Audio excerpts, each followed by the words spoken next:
Cristo vive, aleluya. Dios les bendiga a todos mis amados hermanos, amigos que nos visitan, sean todos bienvenidos a la casa del Señor. Nos alegramos mucho de verles en este lugar. Aquí estamos adorando a nuestro Dios, agradecidos con Él por la vida, por el sustento de cada día, reconociendo que si aún estamos en pie no es por otra cosa que por su bendita misericordia. Amén. Saludamos a todos los que están participando del culto a través de nuestro canal Refugio para el Alma TV, acá en Colombia y en cualquier lugar del mundo donde estén participando de este culto.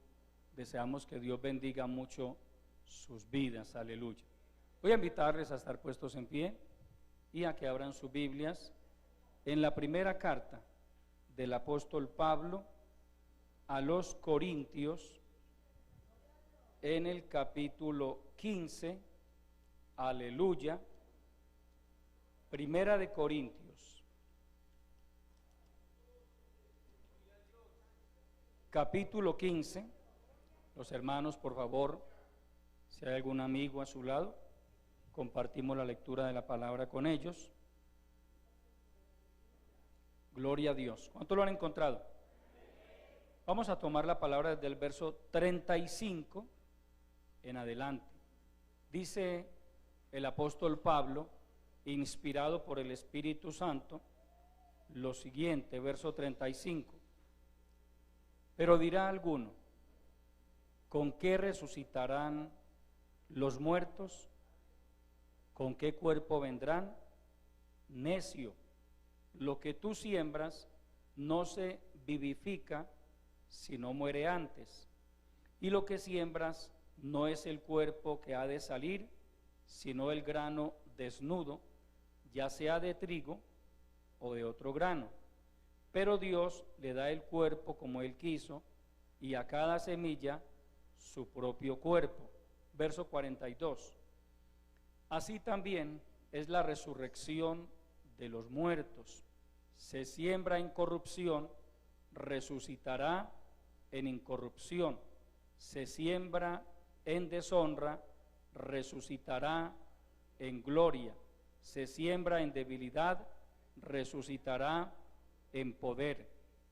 Se siembra cuerpo animal, resucitará cuerpo espiritual. Hay cuerpo animal y hay cuerpo espiritual. Amén. Pidamos al Señor que nos bendiga a través de su palabra. Padre nuestro que estás en los cielos, te adoramos, Señor. Honramos y glorificamos tu santo nombre. Aquí estamos, Señor, agradecidos contigo por esta preciosa oportunidad que nos concedes una vez más de venir a tu casa a honrar y a glorificar tu santo nombre y también, Señor, a ser enseñados a través de tu bendita palabra. Abrimos nuestros corazones, Señor. Háblanos a través de ella, Padre, que a través de tu palabra seamos edificados, seamos bendecidos, seamos fortalecidos. Padre, que tu fe, que tu palabra aumente la fe en nuestros corazones y a través de ella tu Santo Espíritu nos enseñe a ser mejores cristianos cada día. Glorifica tu palabra poderosamente, te lo pido, en el nombre de Jesucristo. Lléname de tu gracia, Padre.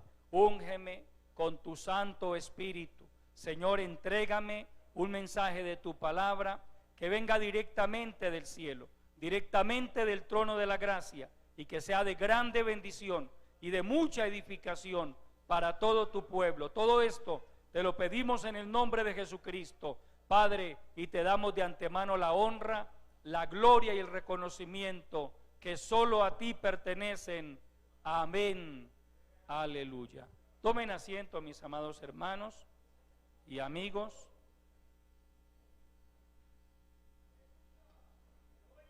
La resurrección del cuerpo será una realidad. Es el tema que Dios me ha regalado para compartirles en esta hora. Amén. La resurrección del cuerpo será una realidad. Aleluya.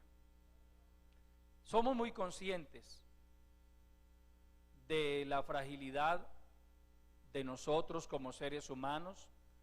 Desde muy pequeños comenzamos a ser conscientes de la muerte de los seres humanos. Estábamos muy pequeños, cada uno de nosotros, cuando nos dimos cuenta que murió un vecino, que mataron a una persona, que se accidentó alguien y murió, que a otro lo mordió una serpiente y falleció. Amén. Es decir, de una manera pues no muy agradable, porque la figura de la muerte generalmente no es agradable, pero vamos creciendo con esa realidad. La gente muere. Luego venimos a los caminos de Dios y entendemos por qué. Hay gente que cuando está al pie del cadáver de un familiar, le preguntan a Dios llorando: Señor, ¿por qué? ¿Por qué? La pregunta, en el fondo, pues obviamente uno entiende el dolor de la gente, pero en realidad, amados hermanos, está establecido para los hombres que mueran una sola vez. Eso lo estableció el Dios Todopoderoso. Eso no depende de la NASA, eso no depende de la EPS que usted tenga, eso no depende del CISBEN. Amén. Dios estableció, Dios, que los hombres mueran una sola vez. ¿Por qué? Al principio no fue así. La voluntad de Dios, cuando hizo al hombre, es que éste viviera perpetuamente. Me explico. Al día de hoy, Adán y Eva podrían estar vivos todavía, con todos sus hijos y toda su descendencia. Pero recordemos que Dios le hizo una advertencia a Adán. Lo puso literalmente en el paraíso. El Edén era un paraíso. El clima perfecto, abundancia de alimentos, comida de origen vegetal, que es mucho más saludable que la comida de origen animal. Amén. Todo. No había plagas, no había fiereza en las bestias. Era un hermano perfecto. Pero Dios probó el corazón del hombre. Dios puso a prueba la fidelidad de Adán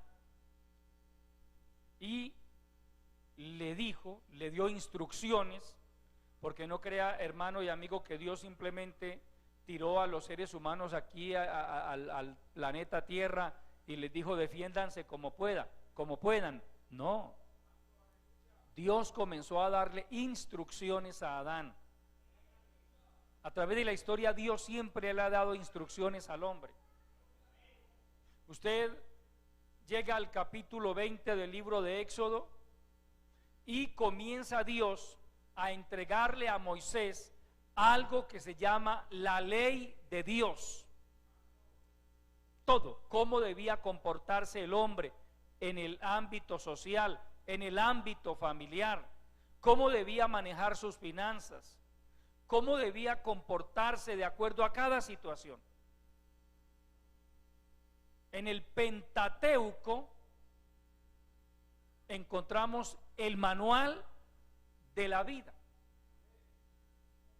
A través del Pentateuco, Dios promueve el respeto hacia los demás, Dios promueve los valores, promueve los principios. Toda la escritura, dice el apóstol Pablo, es inspirada por Dios y útil para enseñar, para redarguir, para instruir en justicia, a fin de que el hombre de Dios y por supuesto la mujer de Dios sean perfectos, enteramente preparados para toda buena obra. Es decir, que si el hombre no hace la voluntad de Dios es porque no quiere. Pero no puede decir, hermano, pero es que ¿cómo obedezco a Dios? ¿Cómo hago su voluntad? Yo quisiera obedecerle, pero no sé cómo. Aquí está el manual. Yo quisiera que a mí me fuera bien, pero no sé cómo hacer. Aquí está el manual. ¿Quiere que le vaya bien? Aquí está el manual. La Biblia nos enseña cómo debemos actuar si queremos que nos vaya bien. Al nombre de Cristo. Vaya a la primera carta del apóstol Pedro. Gloria a Jesucristo. Capítulo 3. Y leamos un poco allí. Primera de Pedro, capítulo 3. Aleluya. Leamos desde el verso 8 hasta el 12. Finalmente, sed todos de un mismo sentir, compasivos, amándoos fraternalmente, misericordiosos, amigables, no devolviendo mal por mal, ni maldición por maldición, sino por el contrario, bendiciendo, sabiendo que fuisteis llamados para que heredaseis bendición, porque el que quiera amar la vida y ver días buenos, refrene su lengua de mal y sus labios no hablen engaño. Apártese del mal y haga el bien, busque la paz y sígala, porque los ojos del Señor están sobre los justos y sus oídos atentos a sus oraciones, pero el rostro del Señor está contra aquellos que hacen el mal. Mire, amado hermano y amigo, solamente esto es por ponerle un ejemplo de lo que es la palabra de Dios, un manual de instrucciones. La Biblia no es para cargarla en el bolso. No le estoy diciendo que sea malo cargarla en el bolso, pero la palabra es para obedecerla, es para vivirla.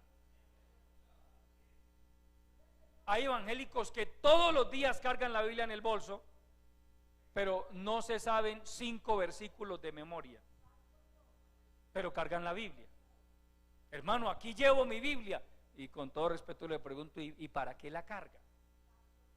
¿Y para qué la lleva? Realmente deberíamos llevarla es en el corazón. No estoy insinuando que no la pueda cargar, pero bíblicamente hablando hay que llevarla es en el corazón, en la mente, meditar en ella. Nunca se apartará de tu boca este libro de la ley, sino que de día y de noche meditarás en él, para que guardes y hagas conforme a todo lo que en él está escrito, porque entonces harás prosperar tu camino y todo te saldrá bien. Meditar en la palabra cuando hay problemas, cuando hay tentaciones, cuando hay luchas. Usted medita en la palabra y Dios le da paz y le da fortaleza al nombre de Cristo. Entonces, ¿por qué la muerte? ¿Por qué? ¿Por qué se tuvo que morir mi mamá? ¿Por qué se tuvo que morir mi hijo? La muerte, hermano y amigo, es la consecuencia más grave del pecado. Amén. La muerte no es otra cosa que la consecuencia mayor, porque no es la única. El pecado trae muchas otras consecuencias, pero la mayor de todas, la consecuencia definitiva es la muerte. Dice el apóstol Pablo en su carta a los Romanos: por tanto, como el pecado entró en el mundo por un hombre, Adán, y por el pecado la muerte, así también la muerte pasó a todos los hombres por cuanto todos pecaron. Dios le dijo a Adán, recuerde que Dios es el mejor padre del universo. Un día Dios se paró con Adán en el huerto, hermano, después de que lo había instalado allí, después de que le dio una mujer hermosa por esposa, le puso a señorear sobre toda la creación y le dijo: mire Adán, mire todos esos árboles, permítame usar un poco la imaginación, naranjas, mandarinas, mangos, manzanas, papayas, melones, de todo, de todo, de todo, legumbres. De todo árbol del huerto podrás comer, pero de aquel árbol, mírelo bien, se llama el árbol de la ciencia del bien y del mal. De ese árbol, ahora, también estaba el árbol de la vida en el huerto. Y del árbol de la vida, Dios no le prohibió a Adán comer, podía comer. Pero le dijo: pero de ese árbol, el único árbol del que no pueden comer es ese. Si llegan a comer de ese árbol, morirán. Hermano, claro, fue muy claro. Si alguien sabe de pedagogía, es el Dios Todopoderoso. Uno no puede decir: sería que el pobre Adán quedó confundido, que no sabía qué hacer. Claro que él entendió perfectamente. Ya Adán era consciente de las consecuencias que vendrían sobre su vida, sobre su familia y sobre su descendencia si comían del árbol de la ciencia del bien y del mal. Gloria al Señor. Pero dice la palabra que la serpiente era astuta más que todos los animales del campo, y habló a la mujer. Es decir, Satanás, que el Señor lo reprenda, usó a una mujer. Recuerde que Apocalipsis llama a Satanás la serpiente antigua. Amén. Y le dijo, ojo, a la mujer.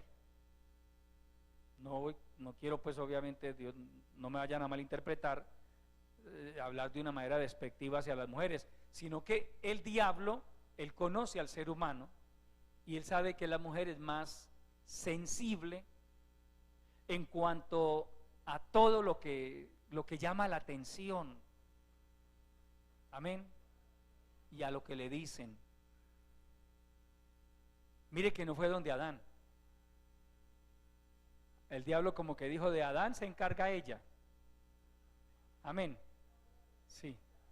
De ella, no es que hay gente que no llega, hay gente que ni siquiera llega donde el pastor, llega donde la esposa del pastor. Sí, eso tiene su propósito. Dejemos que la esposa hable con él más bien. Yo no. Amén. Entonces, no estoy diciendo que sea pecado, pero mire que eso tiene un sentido. De pronto el pastor me regaña, yo sé que ella no me va a regañar. Y yo sé que ella va a ir y le va a decir: cuidadito. Entonces el diablo le dijo a la mujer: con que Dios os ha prohibido comer de algunos árboles. Y él ya dijo: no de todo, solamente de uno. Es más, mire ya cómo Eva ya escaló a otra situación. Es como si le hubiera dicho: es tan exagerado Dios que nos dijo que ni siquiera lo podemos tocar, y Dios no dijo eso. Eso lo dijo fue Eva. Y el diablo viene y desvirtúa o trata de desvirtuar lo que Dios dijo. El diablo le dijo: no moriréis. Es la misma estrategia que él sigue utilizando hasta el día de hoy cuando le presenta ofertas al cristiano de pecar y le dice en la mente, no moriréis, no va a pasar nada. Lo que pasa es que su pastor, le dice el diablo, que el Señor lo reprenda, él es muy exagerado. Pero a usted no le va a pasar nada. Él es un mentiroso. Y su mayor capacidad de actuar está en el engaño. Por eso el cristiano continuamente debe orar a Dios que lo guarde de todo engaño del diablo. Yo siempre he dicho, amado hermano, si el diablo se nos apareciera a nosotros como lo que él es, la Biblia dice que él es un espanto. Si el diablo se le apareciera a usted como lo que él es, un monstruo, hermano, usted correría kilómetros y seguramente hacia el templo, porque se me apareció el diablo, hermano. Pero Pablo dice que él se disfraza como ángel de luz. Él llega disfrazado. Aleluya. Y por eso el cristiano tiene que estar muy atento. No todo lo que se aparece por ahí, amado hermano, como algo maravilloso, es una bendición. Amén. Y algunos dicen, se me apareció la Virgen. Sí, es que la Virgen tampoco es bíblica. Se le apareció fue el diablo. Amén. Por eso el cristiano le pide al Señor también que le dé algo que se llama discernimiento espiritual. La capacidad de analizar, de meditar.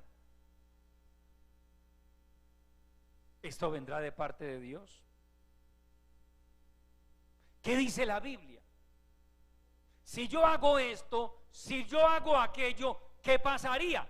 ¿Qué dice la Biblia?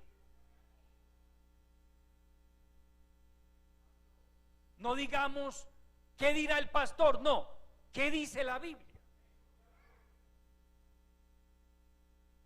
Si Eva hubiera consultado, porque Eva también tenía la facultad de haberle dicho a la serpiente, no, voy a consultar a Dios, o por lo menos le voy a preguntar a mi esposo. La palabra de Dios, aunque no estaba escrita, pero ya se había dado. ¿Qué decía la palabra? No puede comer de ese árbol. Hay una cantidad de mandamientos en las escrituras de carácter negativo. No matarás, no codiciarás, ni la casa de tu prójimo, ni las posesiones de tu prójimo, ni la mujer de tu prójimo. No dirás falso testimonio. Y así sucesivamente. No haga esto, no haga aquello, no haga lo otro. Si lo hace, estará quebrantando la ley de Dios y eso le va a traer problemas. Pregunta, ¿a quién no quiere que le vaya bien? ¿Quién no quiere mejor? ¿Quién no quiere que le vaya bien en la vida? Todos queremos que nos vaya bien. Yo le pregunto, ¿qué está haciendo usted para que le vaya bien? Alguien me podría decir, pastor, estoy estudiando. Está bien. Dentro de la parte humana, el mundo, está bien. Pero desde el punto de vista espiritual, porque recuerde una cosa, hermano, la mayor bendición que usted y yo podemos tener en este mundo es que Dios vaya con nosotros. Es que Él esté con nosotros. Porque hay profesionales amargados, hay profesionales que se quitan la vida, hay profesionales que no son felices. Amén. Es más, hay millonarios amargados. Hay millonarios que padecen de depresión, que cada rato tienen que internarse en clínicas de reposo. Millonarios, famosos. Hermano, no crea que los únicos adictos a las drogas son los viciosos que se paran por ahí en las esquinas o en los parques de los barrios. Hay millonarios, hermano, que han tenido que reconocer: las drogas están acabando con mi vida, el alcohol está acabando con mi vida. Las adicciones no distinguen entre estratos sociales. Es pecado.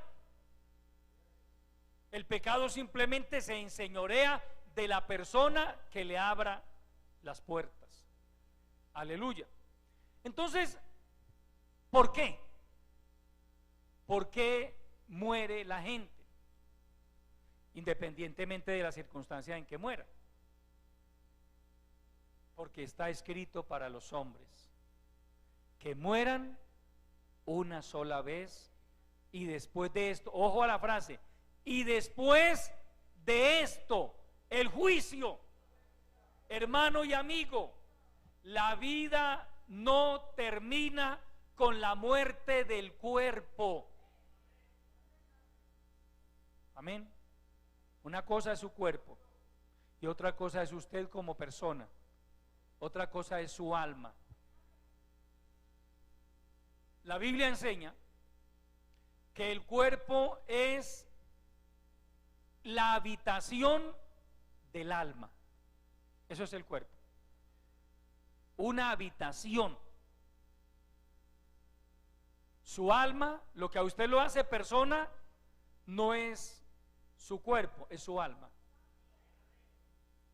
Por eso cuando alguien muere ya no se habla de esa persona, se habla del cadáver de fulano de tal, de los restos mortales, de los despojos, lo que quedó. Los despojos mortales de fulano de tal, lo que quedó de fulano de tal. Eso fue lo que quedó. Su cadáver, sus restos mortales. Ya no se sigue hablando del señor fulano de tal. No, el cadáver de fulano de tal, el cuerpo de fulano de tal. Por eso allá en el cementerio, con todo respeto, hermano y amigo, allá no está enterrada su mamá, o su papá, o su hermano, o su tío, o su hijo. Allá está sepultado el cadáver de quien fuera su ser querido. Por eso los cristianos evangélicos no vamos a los cementerios a hablar con los muertos. Eso está prohibido en las escrituras.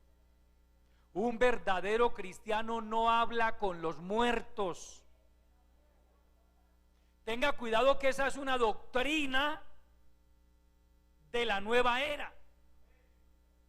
Es común que usted hoy por hoy escuche decir a un famoso, porque con frecuencia sale en las noticias de farándula, que fulano de tal habló con su hijo, que habló con su mamá, que se le apareció fulano de tal.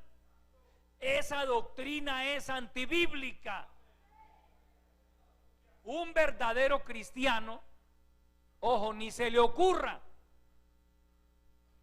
invocar a su mamá que ya murió, a su papá, a su tío, a su primo. Porque si usted hace eso, se le va a aparecer, va a venir supuestamente su familiar. Va a venir. Pero no va a ser su familiar, va a ser un demonio. Amén. Que va a tratar de personificar a ese ser querido. Y eso es lo que alimenta las supersticiones de la gente. La cultura de la gente religiosa está cargada de supersticiones, de creencias. Entonces que se le aparece la mamá, se le aparece el difunto, y entonces la gente viene a decir que no, póngale un vaso de agua, que debe ser que tiene sed, póngale un vaso de agua en la sala. No, el agüita tómela usted. Amén. Los muertos no toman agua. Otros dicen, ¿recuerdan, hermano, que una lucecita y va llegando y va llegando y va llegando hasta que se mete por allá en cierto lugar? Entonces algunos dicen, no, es que mi abuelito dejó algo por ahí y él viene a veces a revisar. Esa lucecita es un demonio, para que le quede claro. Es un demonio. Que pueda haber algo por ahí enterrado, no se lo voy a discutir porque sí pasa. Pero que la lucecita sea la de su abuelo, eso es mentira. No es la de su abuelo, es un demonio. Porque cuando una persona muere, hermano y amigo, el alma de esa persona primero no queda por ahí divagando, como algunos dicen. Algunos le llaman deshacer los pasos. Eso no pasa. Eso no pasa. Cuando una persona muere, su alma inmediatamente va al lugar que le corresponde, dependiendo en las condiciones en que haya muerto. Si murió en pecado, inmediatamente va al infierno. Por más crudo y doloroso que suene, pero es lo que enseña la Biblia. Amén. El Señor Jesucristo lo ilustra hablando de la muerte del rico y Lázaro. Había un hombre rico que se vestía de púrpura y hacía cada día banquete con esplendidez. Había también un mendigo llamado Lázaro que se echaba a la puerta de su casa, un hombre lleno de llagas, y los perros venían y le lamían las llagas, y Lázaro ansiaba saciarse de las migajas. El rico nunca en su vida se dignó en decirle a uno de sus sirvientes, coja un plato de comida y lléveselo a Lázaro, debe tener hambre. Nunca lo hizo. Lázaro ansiaba saciarse de las migajas que caían, ansiaba, ni siquiera lo invitaban, ni siquiera se las daban, ansiaba saciarse de las migajas que caían de la mesa del rico. Aconteció que murió el rico y fue sepultado. Usted puede imaginarse el funeral del rico. Llega usted a esa funeraria, hermano, como 20 ramos de flores impresionantes, muy bonitos todos. Personalmente respeto eso, pero ¿para qué flores en un entierro, hermano? Yo no le encuentro sentido a eso. Amén. No soy amigo de eso. Si usted de los que se ha preguntado el pastor por qué nunca trae un ramito de flores a un velorio, es porque yo soy enemigo de eso. Amén. Yo más bien me cojo mi platica y me la mecateo por ahí en otra cosa, porque es que igual esas flores las van a echar a la basura después. Pues estoy mintiendo. Es la verdad, hermano, pero obviamente muy respetable, eso se respeta. Estoy hablando de lo que pienso yo. Entonces usted puede imaginarse el funeral del rico, hermano Ramos, el ataúd. Algunos dicen, yo no sé por qué, ¿dónde? Uy, qué ataúd tan bonito, hermano, por favor. ¿Ah? ¿Y de qué sirve un ataúd bien bonito? Ay, tan lindo el color del ataúd. No, pues que va a gozar ese muerto allá en la tumba con el color de ese ataúd. ¿Ah? Hay cosas que no tienen sentido. Murió también Lázaro, dice el Señor Jesucristo, y fue sepultado. Del pobre Lázaro no se menciona ni el entierro. Imagínense, hermanos, si fuera en este tiempo, no había con qué enterrar al pobre Lázaro. Pero lo que sigue después es lo que el Señor Jesucristo quiere enseñar y darle relevancia. Aconteció que en el Hades, antes de que Cristo ascendiera al cielo, permítame le explico eso, antes de que el Señor Jesucristo viniera y muriera en la cruz y resucitara de entre los muertos, el lugar a donde iban las almas de los difuntos quedaba en las profundidades de la tierra, llamado Hades. Pero el Hades estaba dividido en dos partes, una donde iban las almas de los que se perdían y otra parte donde estaban las almas de los justos. Según lo que enseña el Señor Jesucristo en Lucas, se podían ver los unos a los otros, aunque había una gran cima con S, no con C. Cima con C de una montaña, de un pico por ahí alto. Una cima con S es un abismo grande que había entre la morada de los justos y la morada de los que se perdían. Aconteció que en el Hades abrió sus ojos el rico estando en tormentos, dice el Señor, y miró de lejos. Oh sorpresa, reconoció a Lázaro. Y tal vez no reconoció a Abraham, porque Abraham había muerto ya hace muchos años, pero quizá le preguntó a alguien del lado, pero estoy conjeturando, ¿quién es el que está con Lázaro? Y le dijeron: el padre Abraham. Entonces inmediatamente comenzó a gritar: Padre Abraham, ten misericordia de mí y envía a Lázaro para que moje la punta de su dedo en agua y refresque mi lengua, porque estoy atormentado en esta llama. Y ahí es donde yo quiero resaltar una cantidad de detalles, amado hermano. Después de que una persona muere, su alma siente, ve, reconoce, habla, todo. La muerte no extingue nuestras capacidades sensoriales. Los muertos, porque una cosa son los ojos de carne y otra cosa son los ojos espirituales. Los muertos ven, los muertos oyen. No estoy hablando del cadáver, del alma de la persona. Sienten, hablan, escuchan. El rico clamó a Abraham y Abraham le respondió. Le dijo: hijo, acuérdate que recibiste tus bienes en tu vida y Lázaro también males. Ahora este es consolado aquí y tú eres atormentado.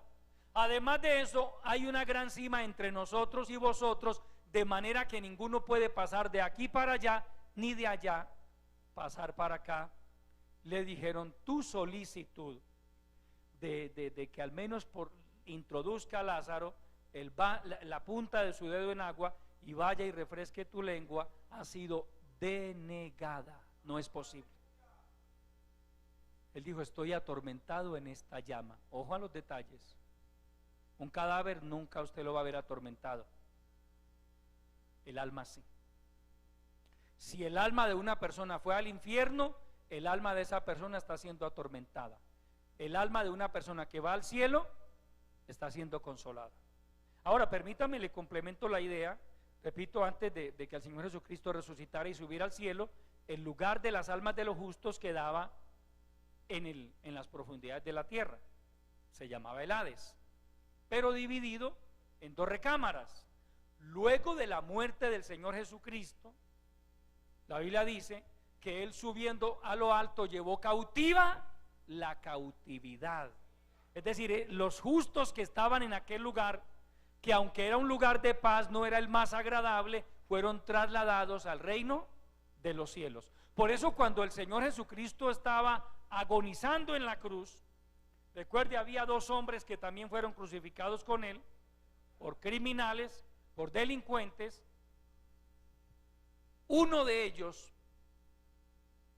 creyó que Jesucristo era el Hijo de Dios y giró su cabeza y le dijo: acuérdate de mí cuando vengas en tu reino. Y el Señor Jesucristo le respondió y le dijo: de cierto te digo que hoy estarás conmigo en el paraíso. Ya no le dijo en el Hades, en el paraíso.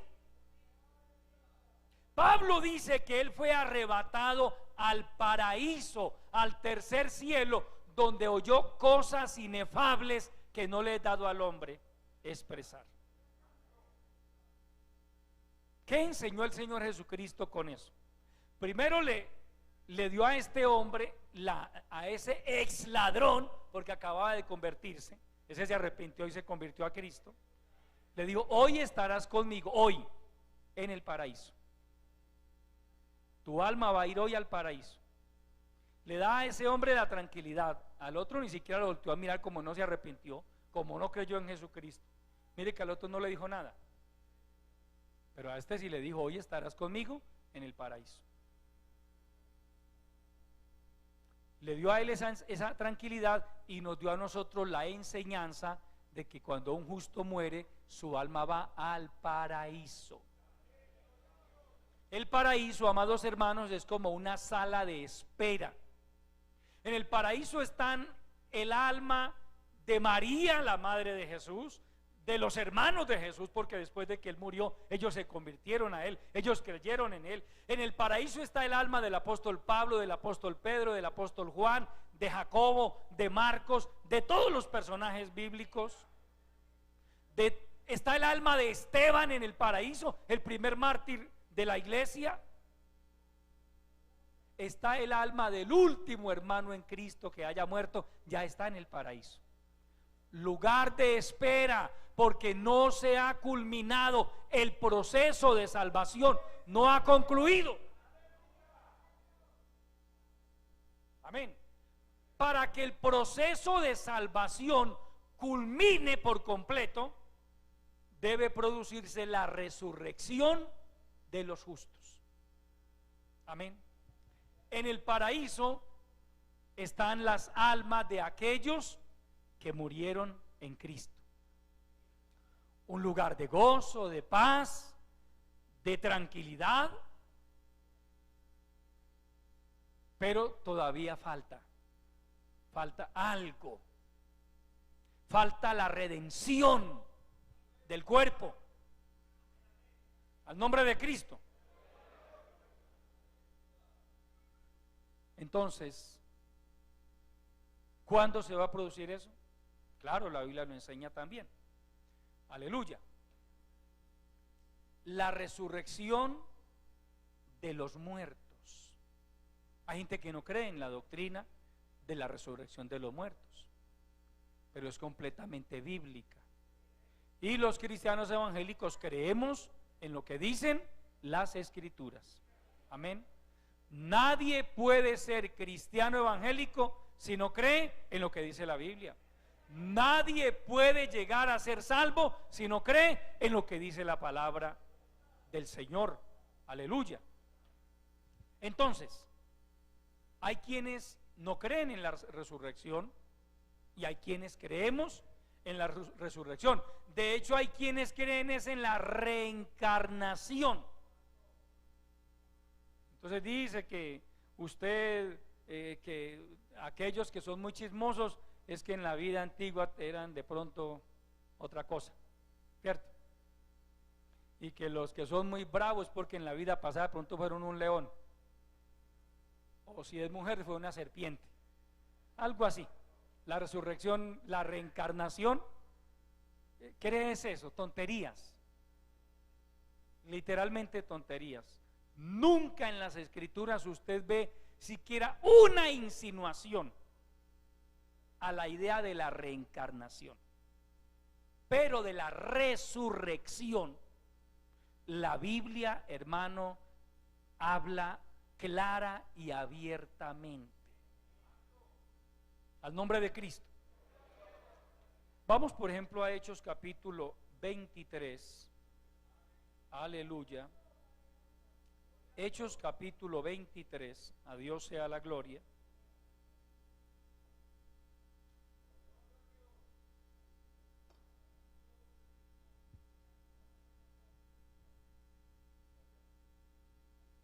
Vamos a tomar la palabra del verso 6 hasta el 8.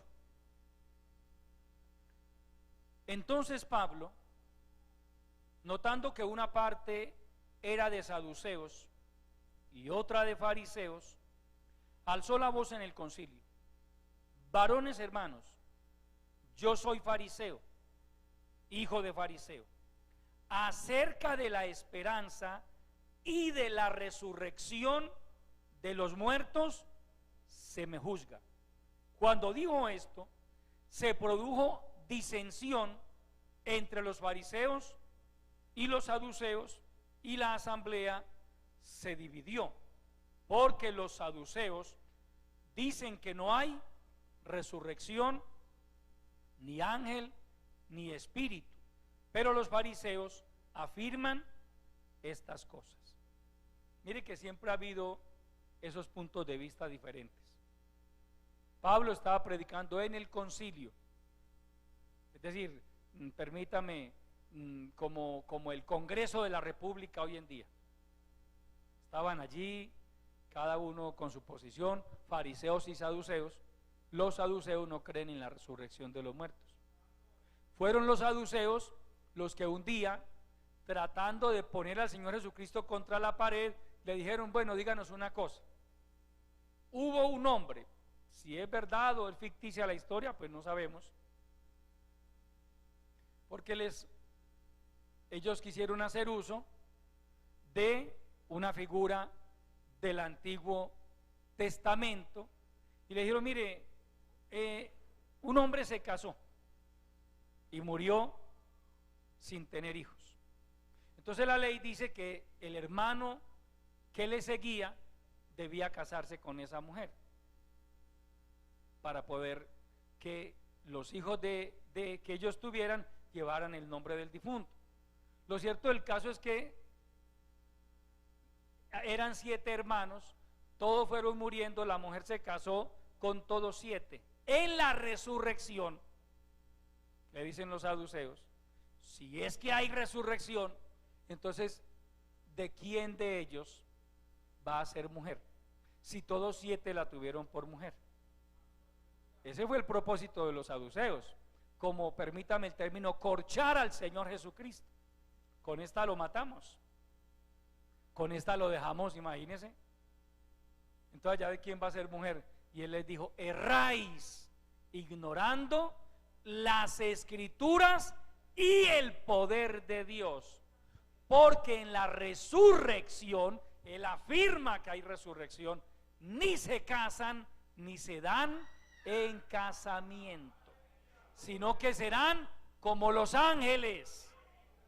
Amén. El tema del matrimonio y de la sexualidad, eso es aquí en la tierra. En el cielo eso no se necesita. Amén. Ni fisiológicamente, ni anímicamente, ni sentimentalmente, allá no se necesita. Amén. Es un complemento que podemos disfrutar usted y yo aquí en la tierra, pero en el cielo no se necesita. Ni se casan ni se dan en casamiento. Al nombre de Cristo. Entonces, el tema de la resurrección, ojo, una cosa es hablar de la resurrección de los muertos y otra cosa es hablar de la resurrección de entre los muertos. Cuando Cristo venga por la iglesia, todos los que han muerto en Cristo resucitarán de entre los muertos. Porque cuando Cristo venga por la iglesia, todos los muertos no van a resucitar, únicamente los que hayan muerto en Cristo. Amén. Y digo los que hayan, porque es que usted y yo no nos hemos muerto. A usted y a mí nos puede tocar el rapto de la iglesia. Yo todavía no me cuento entre los muertos porque estoy vivo, gracias a Dios. Amén. Pero si cuando Cristo viniera por la iglesia, usted y yo ya hubiésemos muerto, pues entonces vamos a ser resucitados de entre los muertos.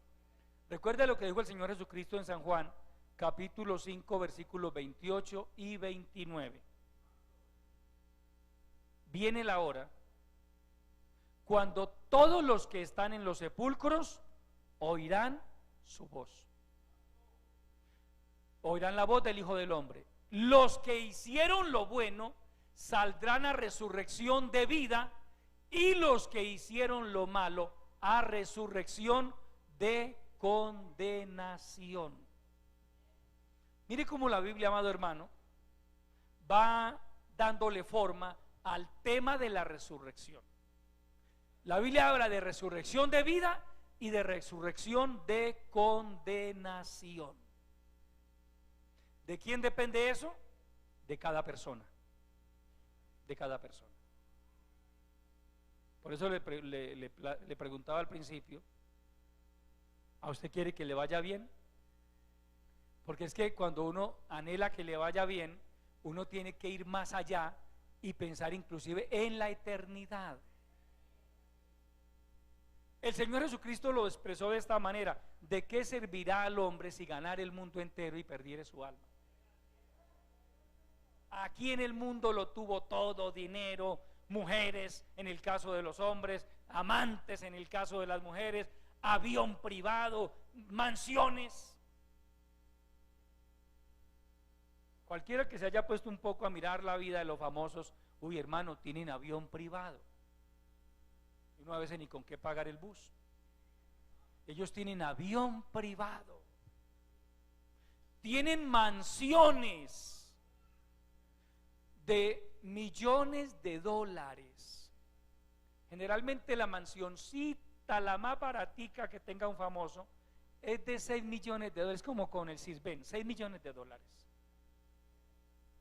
Que mal sumados son 2.400 millones de pesos. No, corrijo, 24.000 millones. Pero es una mansión sencilla, porque hay mansiones de 50 millones, hay mansiones de 30 millones de dólares. Y tienen avión privado y tienen yates privados, pero no tienen la salvación del alma. Eso fue lo que el Señor Jesucristo dijo: ¿de qué servirá al hombre si ganare el mundo entero? ¿De qué le servirá a un Jeff Bezos, a un Elon Musk y a todos los multimillonarios del mundo, a Mark Zuckerberg? ¿De qué les servirá haber estado entre los primeros de la lista Forbes, la lista, la revista que siempre está clasificando a la gente más rica del mundo, si pierden su alma? Porque es que en el infierno no hay mansiones, en el infierno no hay aviones privados. Entonces, mire, amado hermano, por eso cuando se plantea la pregunta, ¿quiere que le vaya bien en la vida? La Biblia no habla simplemente de esto aquí en la tierra. La Biblia nos manda a mirar más allá. Abarca la eternidad. ¿Qué está haciendo usted, amado hermano, amigo que me escucha, para que le vaya bien aún en la eternidad? Pregunto, ¿a cuánto estamos usted y yo de la eternidad? ¿Ah? Podría ser a horas, podría ser a días. Alguien que vaya a morir hoy está a horas de la eternidad. A veces miramos la eternidad como algo por allá en el infinito. Hermano, puede estar a la vuelta de la esquina. Amén. Si Dios, permítame conjeturar lo que le voy a decir, si Dios le hubiera dicho a usted esta madrugada, hoy vas a morir, eso puede pasar. Dios se lo dijo a Ezequías, ¿o no? Así dice Jehová: ordena tu casa porque morirás. Dios es soberano, Dios lo puede hacer. Y Ezequías estaba joven. Si Dios hubiera madrugado esta mañana a decirle a usted, hoy vas a morir, yo le garantizo que usted no hubiera desayunado siquiera, se viene en ayuno. Ahí estaría de rodillas todavía. Amén. diciéndole: Señor, si es tu voluntad, dame vida, pero si no es tu voluntad, Señor, salva mi alma. Bueno, gloria a Dios, está bien. Hermano, créame que eso nos daría un giro a usted y a mí impresionante, que de un momento a otro nos digan: hoy va a morir. Eso hace aterrizar al que sea. A Ezequías lo hizo aterrizar. Dice la palabra que volvió su rostro contra la pared y se puso a llorar, hermano, a pedirle a Dios misericordia. Pues bueno, Dios es misericordioso, le dio más vida. Pero permítame, le planteo nuevamente la pregunta: ¿qué está haciendo usted para que le vaya bien en la vida, en esta y en la venidera? La Biblia habla de esta vida y de la venidera. Pablo habla de la piedad. Él dice: la piedad para todo aprovecha, pues tiene promesa de esta vida y de la venidera. La piedad. Un creyente piadoso es un creyente espiritual, es un creyente que vive conforme a la palabra de Dios. Eso es un cristiano piadoso. Y tiene promesa de esta vida y de la venidera. ¿Qué significa? Que mientras usted y yo seamos fieles a Dios, aquí nos va bien y nos va a ir bien. Pero que el día que Dios decida que cualquiera de nosotros parta a la eternidad, hermano, iremos al reino de los cielos. Un verdadero cristiano jamás va a terminar con su alma en el infierno. Jamás, jamás. Hermano, que se murió. Sí, pero dice la palabra en el libro de los Salmos: estimada es a los ojos de Jehová la muerte de sus santos. Porque para Dios, santo no es un muñeco puesto en la pared. Para Dios, sus santos son aquellos hombres y mujeres que obedecemos su palabra, llamados a ser santos. Dice la Biblia, usted y yo estamos llamados a ser santos. La gente por ignorancia dice: hermano, ese santo, esa santa, no, eso es un muñeco. Con todo el respeto, amigo que me escucha, pero las cosas hay que llamarlas por su nombre.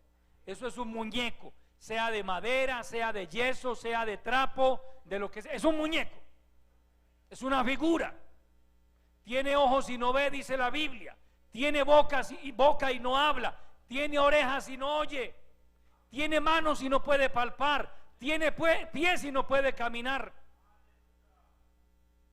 Semejantes a esos muñecos, dice el Salmo 115, son los que los hacen y cualquiera que confía en ellos. La idolatría es, permítame decírselo de esta manera, es lo peor de lo que alguien se puede pegar. Como cuando decimos coloquialmente: ese se pega de un avión fallando. Eso le pasa al que se pega de un ídolo, hermano. Amén. Porque un ídolo nada es en el mundo. Un ídolo no puede hacer nada por usted, pues si no puede hacer nada por él. Un ídolo, la figura que usted quiera imaginarse, puede estar llena de telarañas, de polvo, y él mismo se puede limpiar. No se puede limpiar. ¿No ve que lo sacan por ahí cada año, como que a que el sol los caliente un poquito? Porque ellos no pueden moverse. Entonces, razonemos. En el libro de Isaías hay una reflexión: ¿cómo el hombre no razona? ¿Cómo no reflexiona? ¿Cómo no dice, bueno, ¿y será que esto que tengo en mi mano, hablando de ese ídolo, puede hacer algo por mí? No. Pero usted y yo sabemos, amados hermanos, por experiencia, nadie nos lo ha dicho, es nuestra experiencia, que usted y yo nos postramos delante del Dios Todopoderoso, le presentamos nuestros problemas, nuestras tristezas, nuestras luchas, nuestras necesidades, y Él responde a nuestras oraciones. El Dios en el que usted y yo creemos oye y también responde, y es poderoso. Al nombre de Cristo. El Dios en el que usted y yo creemos abre puertas, provee, hace milagros. Amén. Qué bueno es confiar en el Dios Todopoderoso.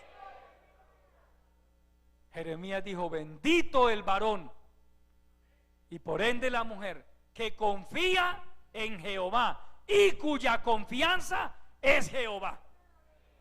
Es bendito, es doblemente feliz. Lo mejor que usted y yo pudimos hacer en esta vida, amados hermanos, fue creer en el Dios Todopoderoso. Un verdadero cristiano jamás se arrepiente de haber creído en Jesucristo, jamás. Porque es que Él ha bendecido y sigue bendiciendo nuestras vidas. La piedad para todo aprovecha. Tiene promesa de esta vida presente y también de la venidera. Aleluya, gloria al Señor. Entonces, en la época del Señor Jesucristo y a través de toda la historia del pueblo judío, ellos tenían claro, la mayoría de los judíos tenían claro del tema de la resurrección de los muertos. Ustedes, los que han leído Juan capítulo 11, recuerdan esa escena en la que están Marta y María muy tristes en su casa, están de luto, su hermano murió, habían venido judíos de muchas partes a consolarlas, y de pronto llega el Señor Jesucristo. Marta sale a encontrarlo y le dice: Señor, si hubieras estado aquí, mi hermano no habría muerto. Mas también sé que todo lo que le pidas a Dios, Dios te lo dará. Y el Señor le responde: tu hermano resucitará. ¿Sabe qué le respondió Marta? Yo sé que resucitará en la resurrección, en el día postrero. Mire lo que Marta confiesa: yo sé, yo tengo la convicción, yo tengo el conocimiento doctrinal de que todo aquel que ha muerto confiando en Dios resucitará. Pero el Señor le estaba hablando de algo que iba a suceder inmediatamente, y es cuando el Señor le dice: yo soy la resurrección y la vida. Amén. Todo el que muere creyendo en mí no morirá eternamente. Pero Marta tenía claro: mi hermano va a resucitar en la resurrección. Los judíos tenían claro, la mayoría. Los saduceos eran los que no creían en la resurrección. Entonces está claro por la palabra que habrá resurrección de los muertos. Pablo plantea unas preguntas. Verso 35 de Primera de Corintios, capítulo 15, gloria al Señor.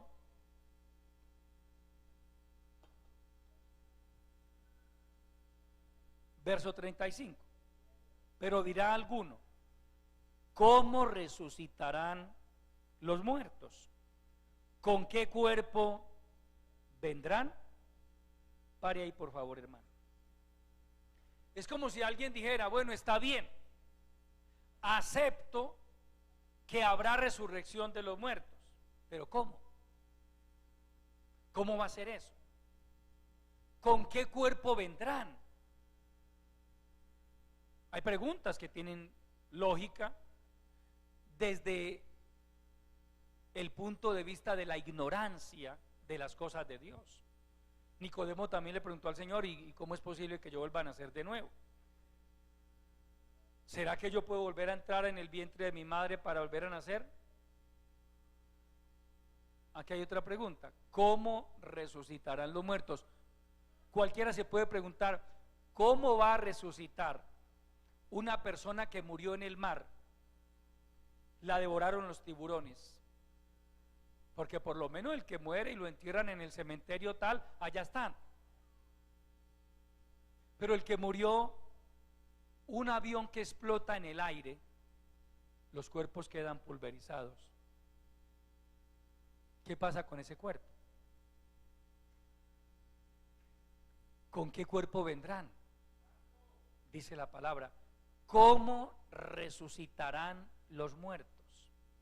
Es aquí, amados hermanos, donde entra a jugar un papel fundamental la fe en Dios y en su bendita palabra. Recordemos lo que dice el mismo Dios: ¿habrá alguna cosa imposible para Dios? Ninguna. Para Dios no hay nada imposible.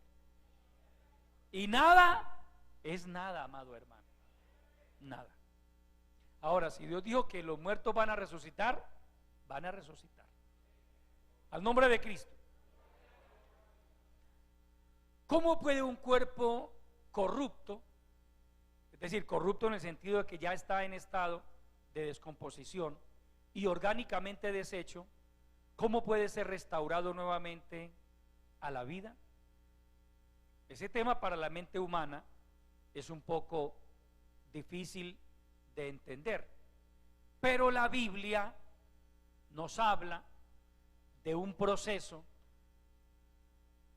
Primero, Pablo usa una analogía de la naturaleza para enseñarnos cómo ha de ser el tema de la resurrección. Verso 36: necio, lo que tú siembras no se vivifica si no muere antes, y lo que siembras no es el cuerpo que ha de salir, sino el grano desnudo, ya sea de trigo o de otro grano.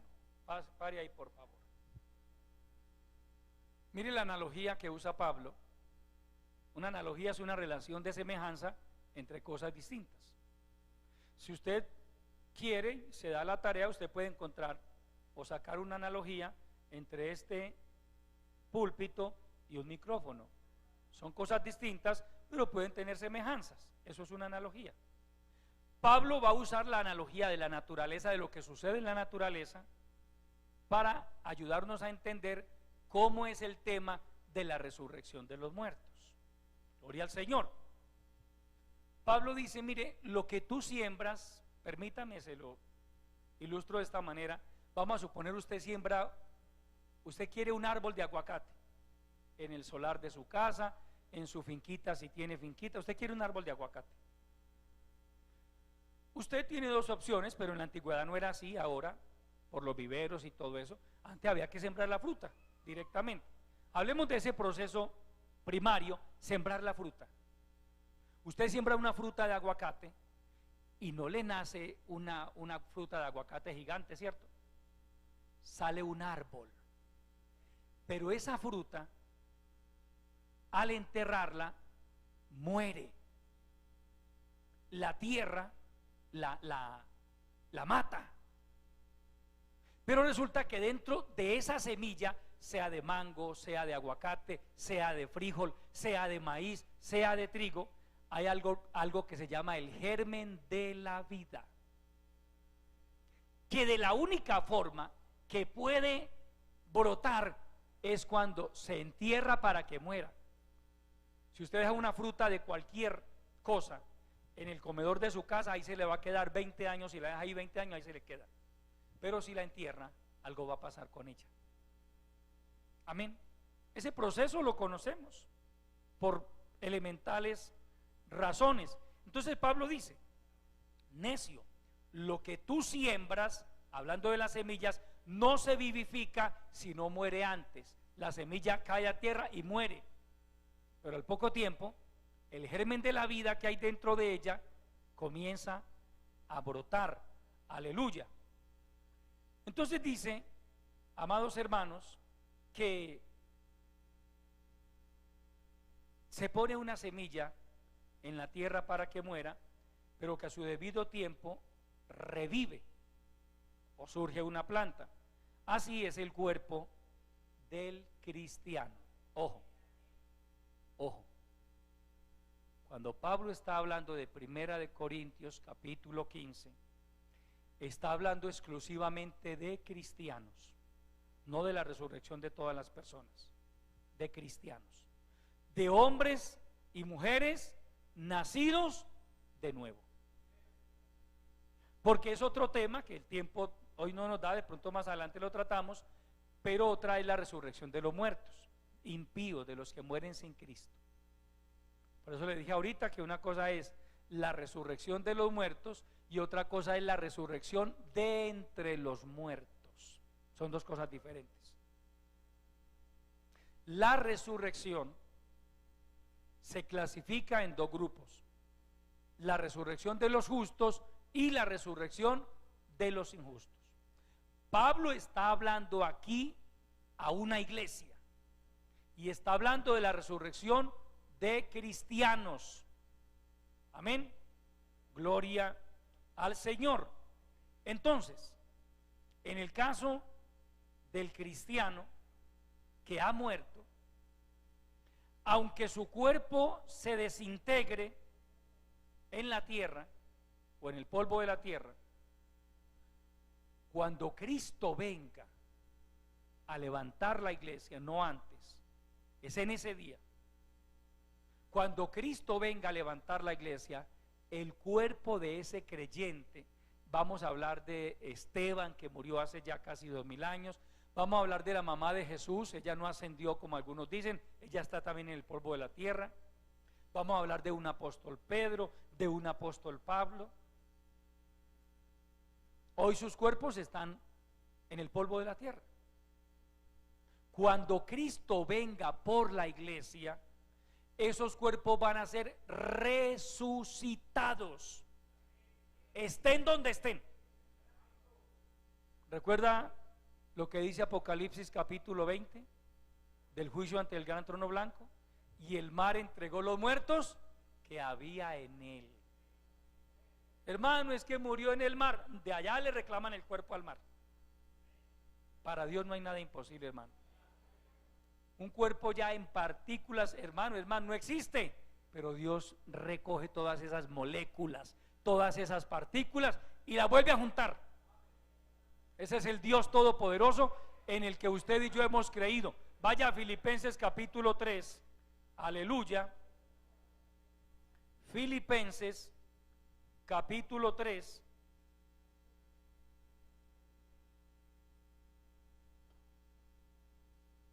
verso 20 en adelante. Mas nuestra ciudadanía está en los cielos, de donde también esperamos al Salvador, al Señor Jesucristo. Lea el 21 con mucha atención.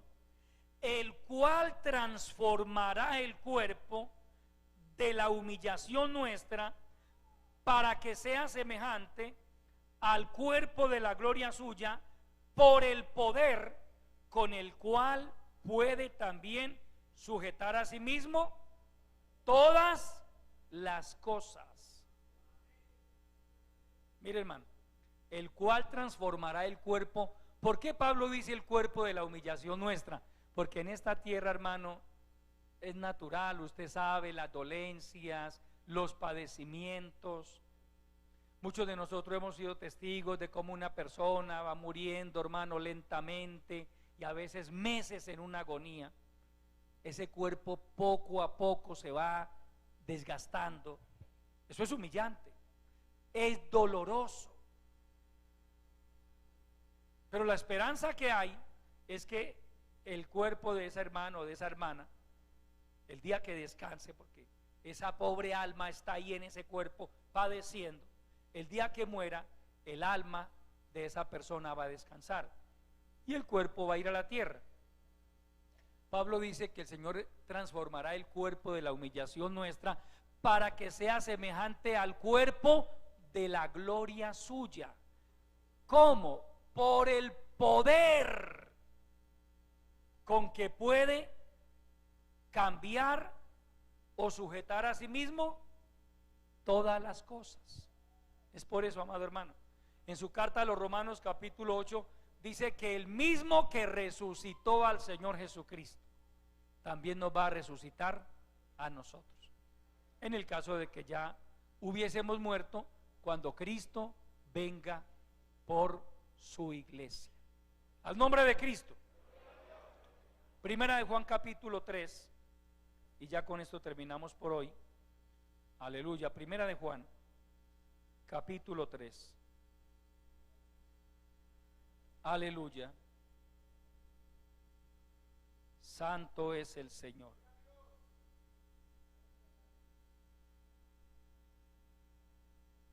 Vamos a leer los versículos 2 y 3. Primera de Juan, capítulo 3, versículos 2 y 3. Amados, ahora somos hijos de Dios, y aún no se ha manifestado lo que hemos de ser.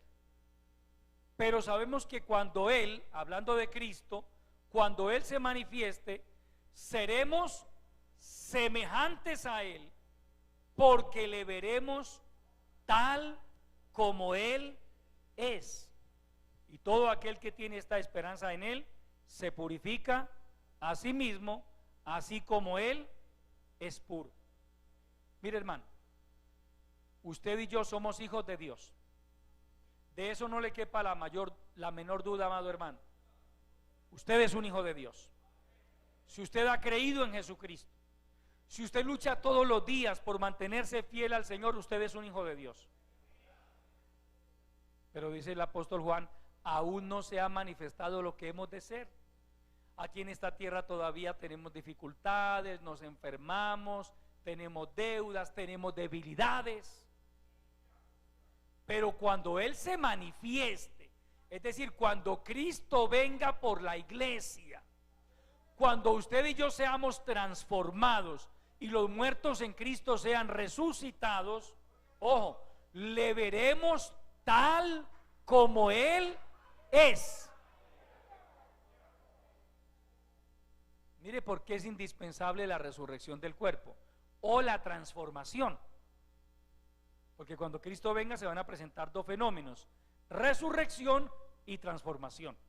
Resurrección de los muertos en Cristo, transformación de los cristianos que estemos vivos y que en un abrir y cerrar de ojos seremos transformados. Amén. En cuerpos glorificados. Ahora no vemos sino estas paredes, vemos al hermano, vemos la hermana, vemos problemas, pero cuando Él venga, dice el apóstol, aleluya, le veremos tal como Él es. Amén. ¿Por qué? Porque seremos semejantes a Él. Qué bendición, amado hermano. Cristo, recuerda, Él murió en un cuerpo, perdón, Él resucitó en un cuerpo glorificado. Podía cruzar paredes, sentía, era un cuerpo tangible, lo podían tocar, es más, podía comer, aunque no tenía necesidad de alimento, pero podía comer. Así dice la palabra que usted y yo vamos a hacer. ¿Cómo? Cuando Cristo venga, cuando se produzca la resurrección de los muertos en Cristo y la transformación de los cristianos que estemos aquí en esta tierra viviendo y guardándonos para el Señor. La próxima semana, con la ayuda del Señor, continuaremos con este estudio, amados hermanos. Vamos a estar puestos en pie y le damos gracias al Señor por su bendita palabra. Padre nuestro que estás en los cielos, yo te adoro, mi Señor. Yo te doy mil gracias por haberme permitido compartir esta enseñanza de tu bendita palabra. Gracias por estas promesas maravillosas que encontramos en las Escrituras acerca de lo que será nuestro futuro en tu bendita presencia, Señor. Que, como dice el apóstol Pablo en su carta a los romanos, sea que muramos o sea que vivamos, somos del Señor. Ayúdanos a mantenernos fieles a ti hasta el último momento que tú nos concedas de vida sobre esta tierra, para que podamos disfrutar de estas promesas maravillosas. Un día te veremos tal como tú eres, Señor. Un día estaremos en tu bendita presencia, adorándote, contemplando tu grandeza, contemplando tu majestad y disfrutando